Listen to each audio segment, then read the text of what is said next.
আসসালামু আলাইকুম, সবাইকে শাকিল লার্নিং একাডেমিতে স্বাগতম।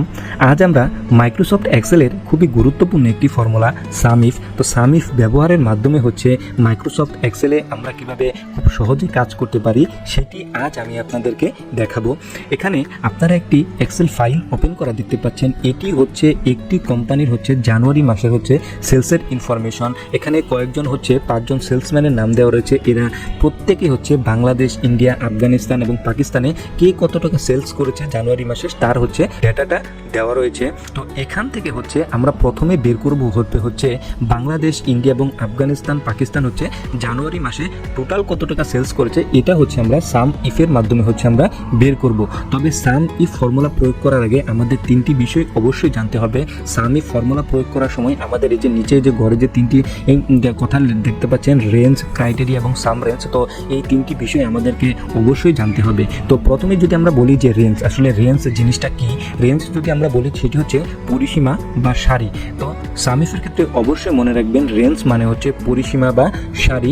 কোন সারির মধ্য থেকে খুঁজবেন, রেঞ্জ মানে কোন সারির মধ্য থেকে খুঁজবেন অথবা কি খুঁজবেন, এটি আপনাকে অবশ্যই মনে রাখতে হবে। দ্বিতীয় আমার ক্রাইটেরিয়া। ক্রাইটেরিয়া মানে আমার নির্ণায়ক, অর্থাৎ আপনি কার মাধ্যমে নির্ণয় করবেন বা কার মাধ্যমে আপনি খুঁজবেন। ওকে, 3 নাম্বার সাম রেঞ্জ। সাম রেঞ্জ মানে সমষ্টি পরিসীমা।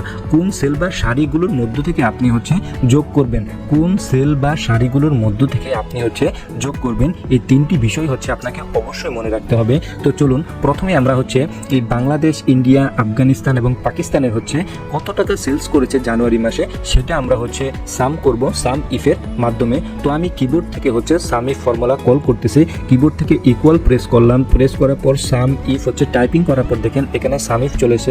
এখন এটাকে যদি আমি ডাবল ক্লিক করি সেক্ষেত্রে হবে, অথবা কিবোর্ড থেকে যদি ট্যাব প্রেস করেন তাহলে কিন্তু এটা চলে এসেছে। দেখেন এখানে প্রথমে বলতেছে রেঞ্জ। তো রেঞ্জ মানে আমরা কি জানি, পরিসীমা বা সারি। কোন সারির মধ্য থেকে খুঁজবেন অথবা কি খুঁজবেন, আমরা কোন সারির মধ্য থেকে খুঁজবো, আমরা খুঁজবো কি এই বাংলাদেশ, এই সারির মধ্য থেকে আমরা কি খুঁজবো। তাহলে আমার রেঞ্জ কি হবে, আমার এটি বাংলাদেশ থেকে এই পর্যন্ত এফ নাম্বার কলমটা আমার রেঞ্জ। ওকে, কমা প্রেস করলাম। প্রেস করার পর দেখেন দ্বিতীয়ত বলতেছে আমার ক্রাইটেরিয়া। ক্রাইটেরিয়া মানে কি আমার নির্ণায়ক। এখন আমার নির্ণায়ক কি, আমি কার মাধ্যমে খুঁজবো, আমি কার মাধ্যমে যোগ করব বা আমি কার মাধ্যমে নির্ণয় করব, আমি কার মাধ্যমে নির্ণয় করব।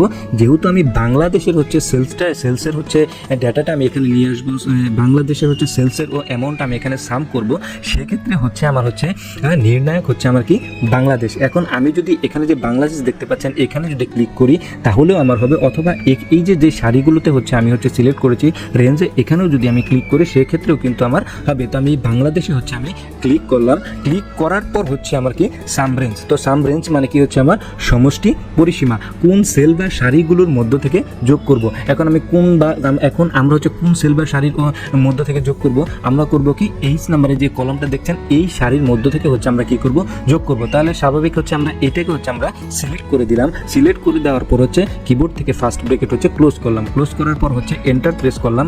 দেখেন আমার বাংলাদেশের সেলসের পরিমাণ কত, 3,15,030 টাকা। এখন আমি যদি নিচের দিকে এটা যদি আমি টেনে দিই, দেখেন ইন্ডিয়াতে 1,10,010 টাকা, আফগানিস্তানে 80,040 টাকা এবং পাকিস্তানে 1,32,590 টাকা। এটা আমরা কিভাবে বের করলাম, সাম ইফের মাধ্যমে। চলুন দ্বিতীয় ফর্মুলাটি আমরা প্রয়োগ করবো। এখানে 5জন সেলস এক্সিকিউটিভের নাম দেওয়া রয়েছে। তো জানুয়ারি মাসে কে কত টাকা সেলস করেছে সেটা আমরা বের করব। এখানে কিন্তু এহসানুল হক বাংলাদেশ, ইন্ডিয়া, আফগানিস্তান, পাকিস্তান এই 4টি দেশ মিলে প্রত্যেকটি সেলস এক্সিকিউটিভ কত টাকা বের করেছে সেটা আমরা সামিফের মাধ্যমে বের করব। ওকে, তো এখন আমি যদি কিবোর্ড থেকে ইকুয়াল প্রেস করলাম। প্রেস করার পর সামিফ ফর্মুলা কল করলাম। কল করার পর কি আমার রেঞ্জ। দেখেন এক্ষেত্রে আমার রেঞ্জ কি হবে, তো এক্ষেত্রে আমার রেঞ্জ হবে আগে আমার রেঞ্জ ছিল কি এইটা এফ নাম্বার কলমটা ছিল আমার রেঞ্জ। কারণ কি আমি এই সারি থেকে আমি খুঁজবো। এখন এহসানুল হকের আমি ডাটা খুঁজবো।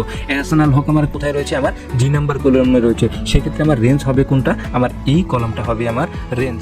ওকে, তারপর আমার কি ক্রাইটেরিয়া, আমি কার মাধ্যমে নির্ণয় করব, কার মাধ্যমে খুঁজবো, সেটি আমি কার মাধ্যমে খুঁজবো, এহসানুল হকের মাধ্যমে খুঁজবো। এখন আমি এই এহসানুল হকে যদি ক্লিক করে দিই তাহলেও আমার হবে, অথবা আমি এই এহসানুল হককে যদি আমি সিলেক্ট করে দিই তাহলেই আমার হবে। তো আমি সব বরাবর এটাকে আমি ক্লিক করলাম। ক্লিক করার পর আমার সাম রেঞ্জ। এখন আপনি কোন সারি বা কোন সেলগুলোর মধ্যে থেকে যোগ করবেন, আমরা কি করব, এই সেলগুলো আমরা যোগ করব। তাহলে আমরা এই সেলগুলোকে আমরা কি করলাম, সিলেক্ট করে দিলাম। সিলেক্ট করে দেওয়ার পর কিবোর্ড থেকে ফার্স্ট ব্র্যাকেট ক্লোজ করলাম। ক্লোজ করার পর এন্টার প্রেস করলাম। দেখেন এহসান আল হক হচ্ছে 4টি দেশ মিলে জানুয়ারি মাসে কত টাকা সেলস করেছে, 1,31,010 টাকা। এখন এটাকে যদি আমি নিচের দিকে যদি টেনে দিই, দেখেন ও জাবেদ উমর কত টাকা সেলস করেছে, রকিবুল হাসান কত টাকা সেলস করেছে, নাসির হোসেন কত টাকা সেলস করেছে, প্রত্যেকের যে সেলসের যে অ্যামাউন্ট রয়েছে জানুয়ারি মাসে সেটা কিন্তু আমার চলে এসেছে। ওকে, তো এই ছিল আপনাদের হচ্ছে সাম ইফ ফর্মুলার হচ্ছে টিউটোরিয়াল। এই টিউটোরিয়ালটি যদি আপনাদের কাছে বিন্দুমাত্র ভালো লেগে থাকে তাহলে অবশ্যই লাইক, কমেন্ট এবং হচ্ছে শেয়ার করতে ভুলবেন না।